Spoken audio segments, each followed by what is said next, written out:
It's more than just asphalt and concrete. It is a time machine, a 2,448-mile ribbon of road that cuts straight through the heart of the American century. It is the artery of migration, the canvas of pop culture, and the ghost of a freedom long past. This is you. Route 66. Officially decommissioned in 1985, this road spans 8 states, from the frosty plains of Chicago to the sunny shores of Santa Monica. It has many names: the Main Street of America, the Will Rogers Highway. But the most evocative is the one born of hardship, the Mother Road. Route 66 did not just connect 2 cities, it created a new, mobile American identity. Its story is not just about the pavement, but about the thousands of small dreams, big risks, and quiet rebellions that took place on its edge. To drive Route 66 today is to embark on a pilgrimage, not to a destination, but to a time, and a truth, about who we are. Before Route 66, American travel was a chaotic mess of unpaved, poorly marked trails. But in the mid-1920s, 2 men, Cyrus Avery of Oklahoma and John Woodruff of Missouri, championed a visionary plan. They fought for a diagonal route. This was revolutionary. It bypassed the rigid grid system, connecting rural towns directly to urban centers, promoting commerce, and fostering community. In 1926, Highway 66 was born. Its true baptism, however, came with disaster. The Great Depression and the 1930s Dust Bowl turned Route 66 into an escape route. From Oklahoma, Arkansas, and Texas, hundreds of thousands of dispossessed farmers and families packed everything they owned onto sputtering jalopies and headed west, seeking the promised land of California. John Steinbeck immortalized this journey in The Grapes of Wrath, giving the road its enduring name, the Mother Road. It was a journey of fear, but also of profound hope, painted in dust and despair. Despite its vital use, the road itself was often rough.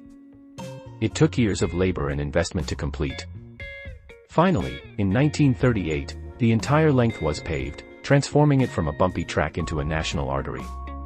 World War II turned Route 66 into a strategic military highway, moving troops and supplies from the heartland to the Pacific. But the true golden age arrived after the war. Americans had money, cars, and a hunger for adventure. The family vacation was born, and Route 66 was its main street. The road was instantly immortalized. Nat King Cole sang, "Get your kicks on Route 66, and the 1960s television series cemented its image as a symbol of youthful freedom. To capture the attention of a fast-moving driver, a unique American architectural style emerged, roadside vernacular. This was the era of the oversized, the bizarre, and the wonderful. Motels shaped like teepees, the blue whale of Catoosa, and giant muffler men statues, these were the landmarks of a booming tourist economy run by resourceful mom-and-pop businesses. They offered gas, food, and a bed to generations of travelers. But the Mother Road's story has a shadow. For African Americans, the promise of freedom was often a cruel illusion. Segregation in sundown towns, where black people were barred after dark, made the journey perilous.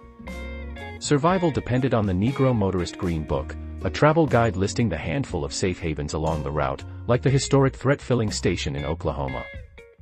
Route 66 was a path to opportunity for some, but a navigation of peril for others. The end came with the beginning of a better idea, the Interstate Highway System.